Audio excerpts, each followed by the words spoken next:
Welcome to Upper Lafayette on the Move. I'm Jan Swift. Today's guest is Bishop Carlos Harvin. Yes. A man who wears many hats, but I want to first introduce you as Bishop of the New Beginnings Christian Church. Thank you so much for joining us today. For having me, Jan. I really appreciate it. It's great to be here with you. It's wonderful. And I had to stop and think. I want to tell you, Carlos, I met through the Boy Scouts, and we're going to talk about all this, but he wears so many hats, all with the mission of helping, in particular, the youth of our society. So I'm just thrilled to have you on the show. And if we can start, if you can tell us your background, where you grew up. I know you've moved and had a career as a bishop, but if you can tell us how you ended up in Lafayette, where you started. I was born in Washington, D.C., and I was raised Roman Catholic, baptized at Sacred Heart Catholic Church in D.C., and then my father, at that time, he worked for the Immigration Department. Oh. So the U.S. Department of Justice would move us around the country every few years. So we left D.C., we lived for a while in California, and then he was assigned to the airport in Miami, Florida. Oh, my goodness. And he worked at the airport for immigration. He also worked for the Border Patrol. So you really got to meet a lot of people, and I guess you had to become comfortable with moving. Yes, absolutely. Yeah. Because every few years we'd be in a new school. Uprooted. But I'm the second oldest of 6 children. And also my grandmother was there helping in the background. From time to time she would come to visit and all. So we had a very strong family growing up. Yes. So where did you go to college? I went to St. John Vianney Seminary. Okay. I had a call to the Catholic priesthood in high school, and I started my studies for the priesthood there at St. John. And then I later transferred to the Catholic University of America in Washington, D.C., where I started my graduate studies. Okay. And how did you end up in Lafayette? Wow. I was a member of the Imani Temple, African American Catholic congregation. And we got a call at the time I was pastoring in New Orleans at an Imani Temple there, that Holy Rosary Institute was being closed. Right. And a lot of the Black Catholic community were very, very concerned about the closure. So they called my bishop in, Archbishop George Stallings, to see if he could negotiate a way to keep Rosary open.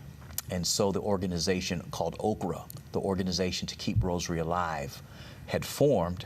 Janelle Shagwa was the organizer of that, and I was the pastor at the Imani Temple in New Orleans. We came over to Lafayette to see what was going on. Right. What was the big fuss? Because such a cultural, I mean, just an institution. Yes.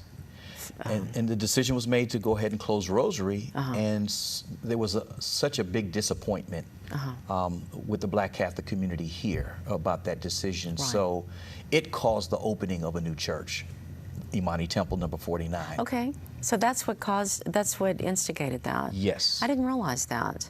Okay, because I know John Milton. John's been a guest on the show. He was one of the founding board members of Upper Lafayette Economic Development, and I knew that was his temple now. But so you were there? Yes, I was there. Okay. I had the honor of ordaining John to the priesthood, and spent many, many years helping to grow the African American Catholic congregation. So Lafayette was a change for you after living in big cities. Yes, after moving from D.C., I came back here, but the friendliest people I've met anywhere are here in Lafayette, Louisiana. Right, right. So then John's now at Imani number 49, and tell me about your church, New Beginnings Christian Church. New Beginnings Christian Church, God gave me that name, and He showed me a sunrise. And that's the logo for our denomination, our church. Your website's really nice. I saw that. Thank you. Thank you. And that's not a Catholic denomination. No, it's an independent Christian church. My wife is Baptist, Tabitha. I grew up Catholic, so we wanted a church that was inclusive, that no one would feel that a label would exclude them. And God said, it's time for you to have a new beginning. This is a new chapter in your ministry. I've been a pastor for 25 years now. I'll be celebrating my silver anniversary. That's great. Congratulations. Thank you. So when did you open your church? When did you open that? January 22nd, 2012. Okay. And so it's still growing, and yes, you're planting roots. And yes. We worship at, just a quick plug, at the Hamilton Academy. 417 Hobson Street at 10 a.m. on Sunday. So we'd love to have folks come through. Thank you for telling us about that. And you know,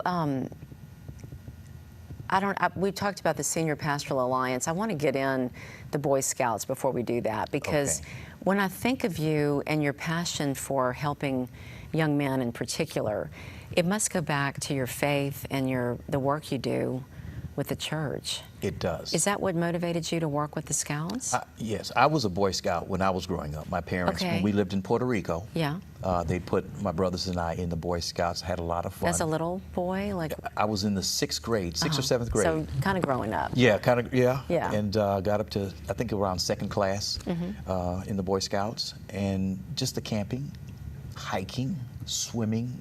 Back then they called them skill awards, first aid. We learned to be self-sufficient. It taught us, it built our confidence up. It taught us about patriotism, physical fitness, camaraderie, brotherhood.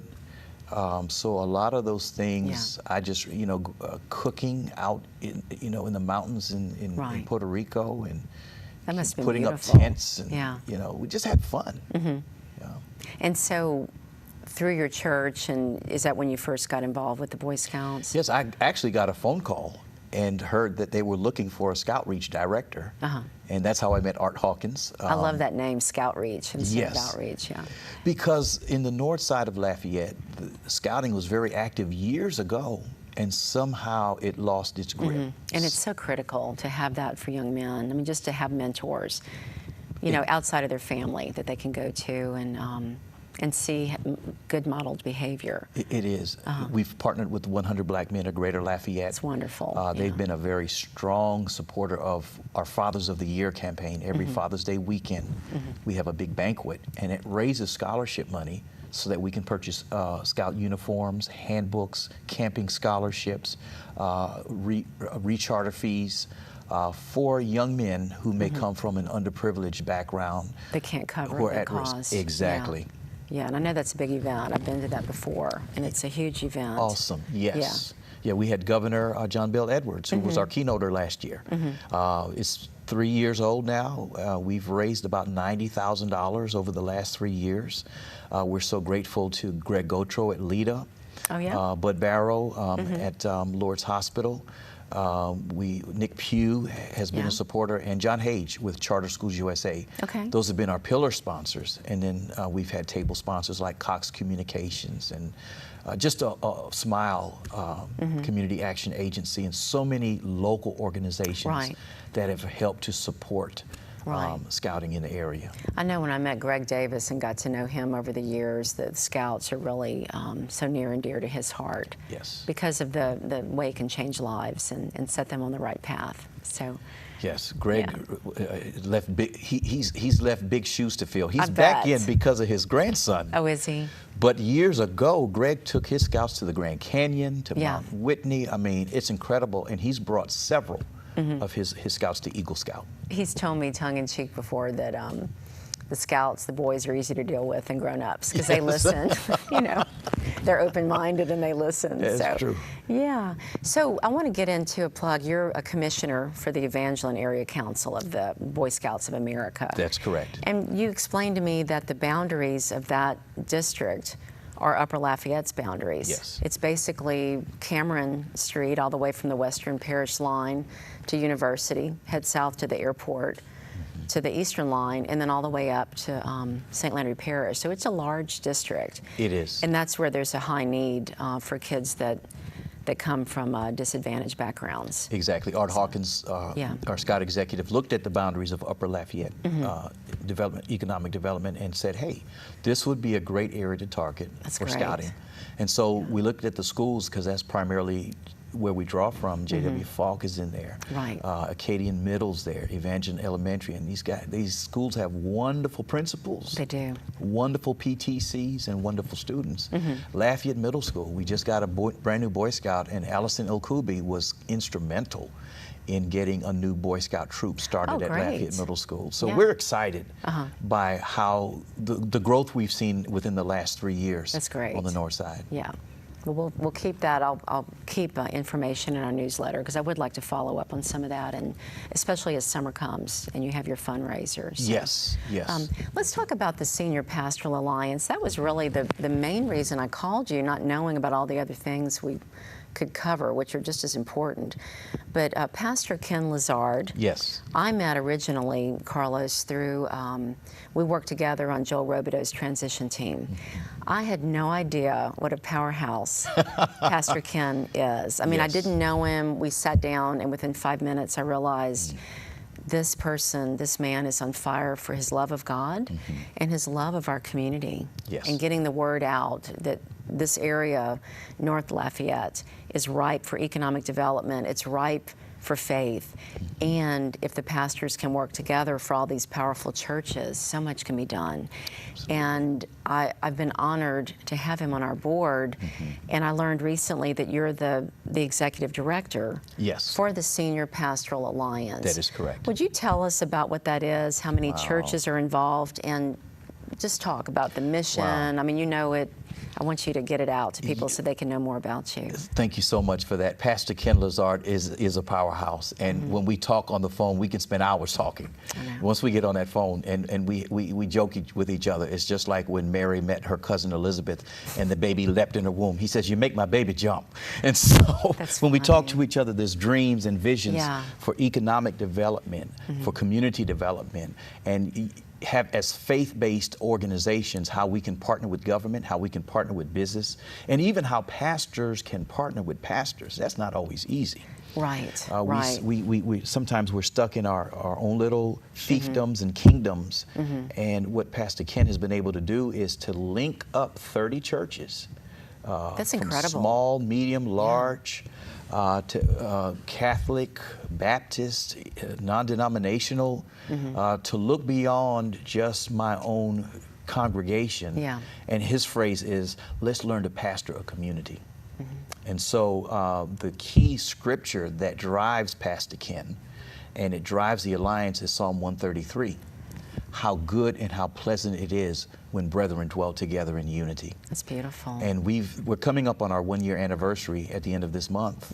We had our big induction at the Cajun Dome Convention Yeah. Center. I was there, and for people that know about this, you know what happened, but the Cajun Dome was filled to the Yes. brim Yes. on a Sunday night. Yes. A year ago. Yep. Was it the 31st, or it was a It year had to ago? be, it was that last Sunday, the Yeah. last weekend of the month. And we're filming this on January 31st, 2017. I I think it's today. It must be today. I It think must it be was. the actual. I felt God in the room. Yes. The energy was invigorating. It was electric.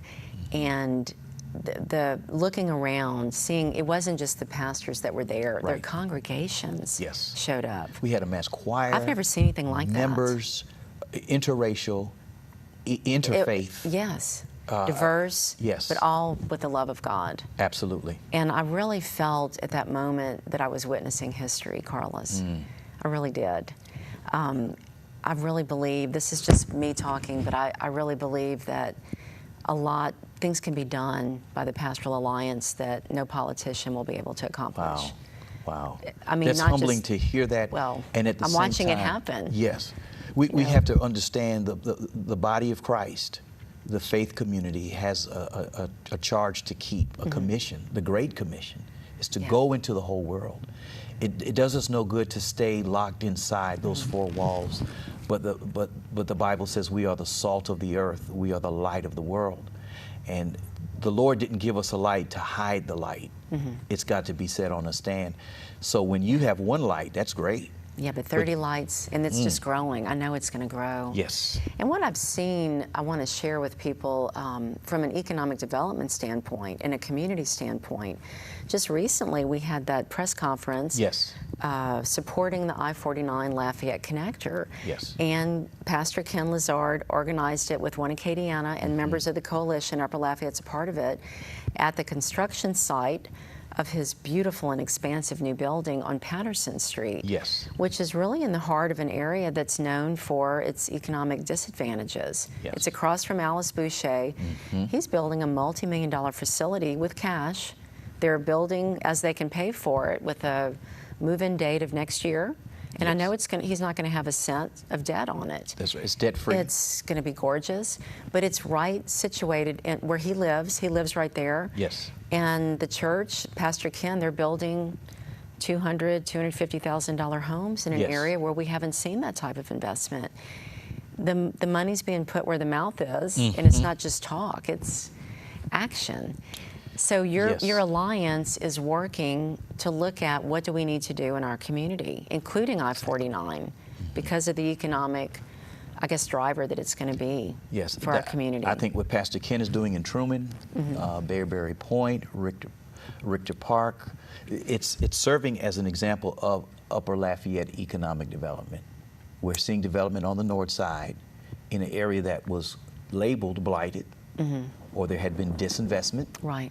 I think what Destiny of Faith, under Pastor Ken's leadership, is doing along that Martin Luther King corridor is it's a model for what other churches can do. Right. And depending on where we are, we can be, there's some pastors that are doing some excellent work. One of our members, Pastor Lloyd Joyner at Progressive Baptist. Right, that's a big church. It's phenomenal what he's done and his vision for that neighborhood. And so getting new pastors in with seasoned pastors, there's some synergy. Yeah. And we're being able to feed off of each other's success and even our hardships in the ministry to say, look, what neighborhoods can we adopt? And just like Pastor Ken looked around Truman and adopted that neighborhood. We're saying to all the pastors, let's look around the neighborhoods where our churches are. Yeah, like cleanup. I know he's sponsored cleanup, Project Front Yard issues. He was honored. But we're talking about Pastor Ken Lazard, but I know that all of you are following, the direction of God, but helping each other.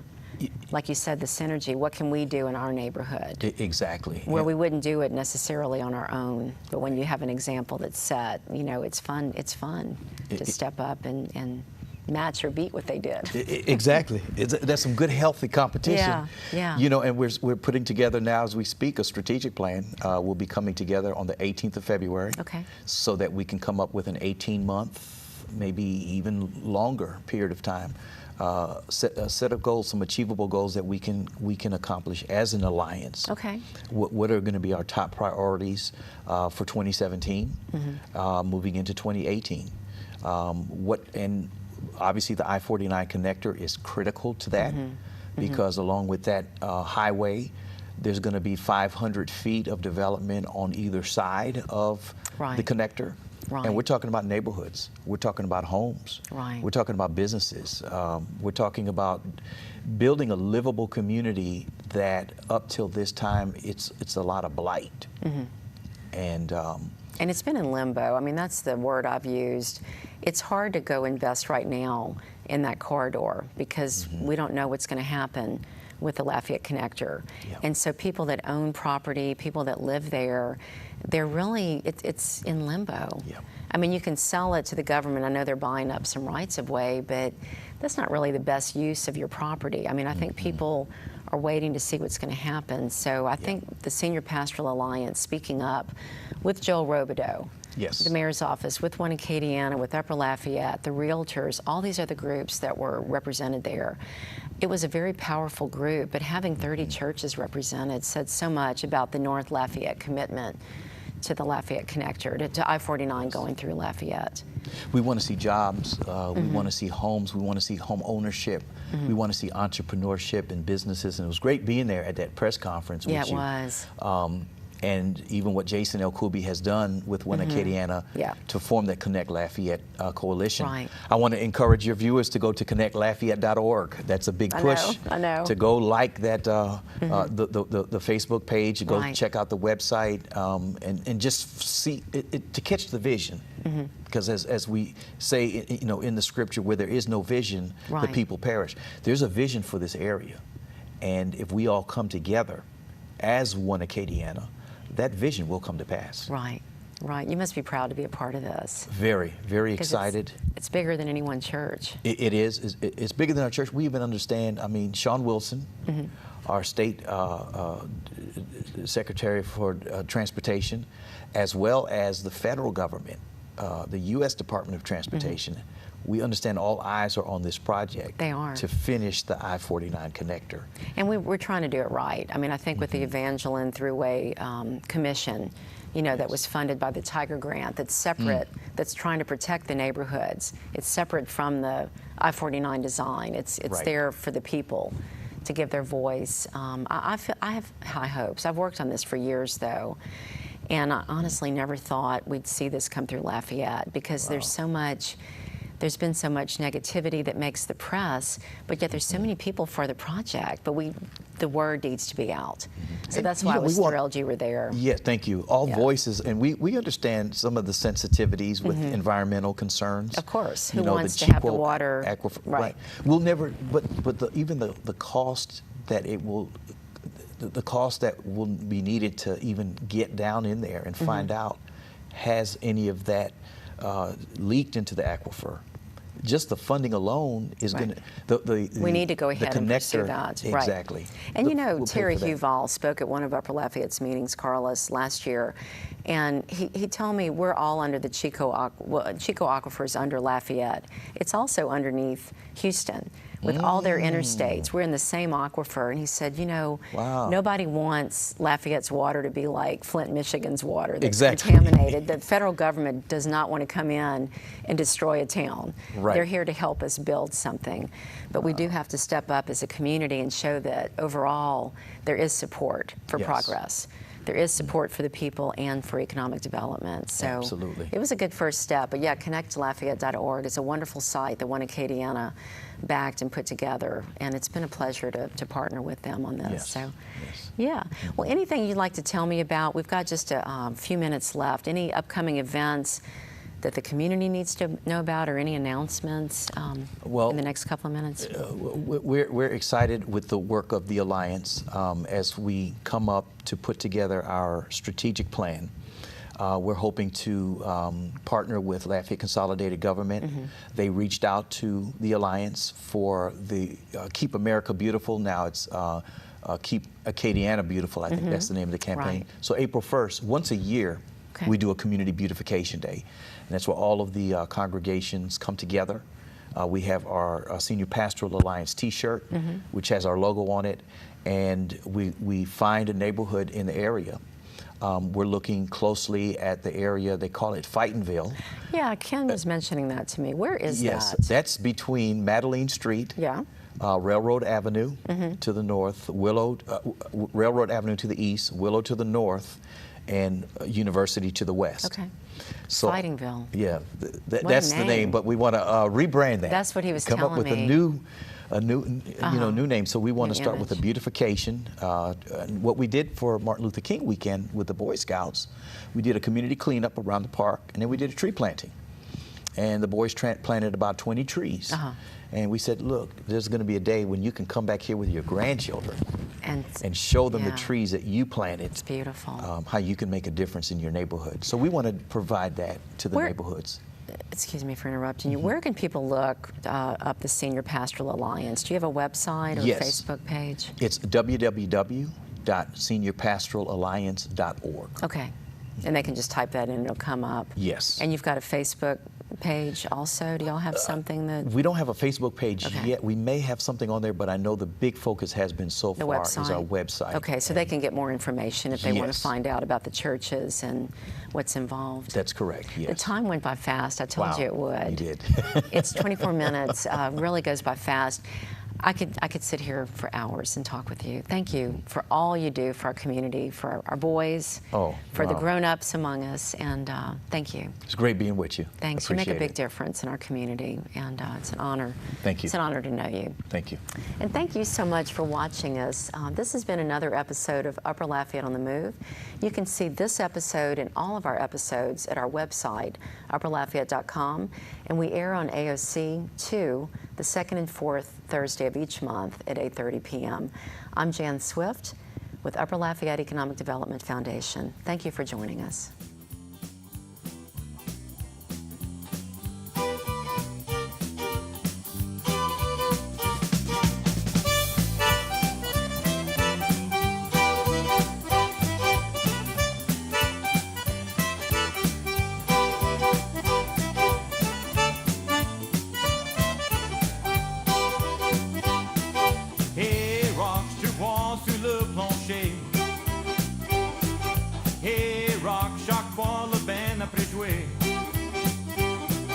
Hey.